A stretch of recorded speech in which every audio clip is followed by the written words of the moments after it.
AIMIM sir Asaduddin Bihar assembly में 5 सीटें जीतने के बाद किशनगंज में लोगों को मुबारकबाद देने और अपना वादा पूरा करने पहुंचे। किशनगंज असेंबली में लोगों के बीच पहुंचकर ओवैसी ने आवाम का शुक्रिया अदा किया और कहा कि एक एक वोट जो पतंग पर पड़ा है वो इसलिए पड़ा कि उनको पता है कि ये पार्टी उनके लिए लड़ाई लड़ सकती है। एआईएमआईएम पार्टी के 5 एमएलए असेंबली में अपने अपने इलाकों के साथ साथ गरीब और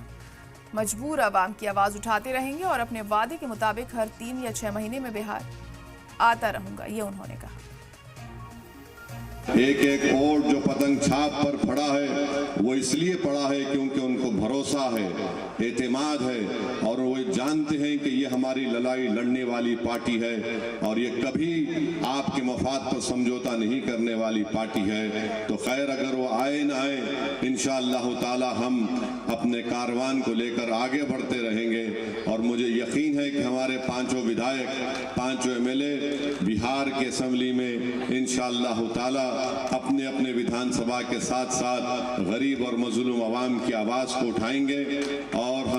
मैं आपसे वादा किया हूं कि 3 महीने और 6 महीने के दरमियान में मैं यहां पर आता रहूंगा। इंशाअल्लाह ताला मैं जरूर यहां पर आऊंगा,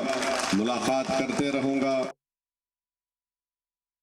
ये तमाम 5 लोग जब जाएंगे तो बिहार की विधानसभा में सीमांचल की आवाज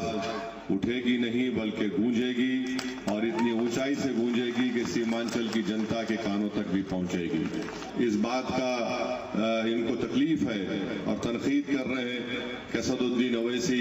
दीन का सहारा लेता है। मैं लोगों से कहना चाह रहा हूं कि किसी शायर ने अच्छा कहा था कि जलाली बादशाही हो या जमहूरियत का तमाशा हो, जुदा हो दीन से सियासत तो रह जाती है चंगेजी।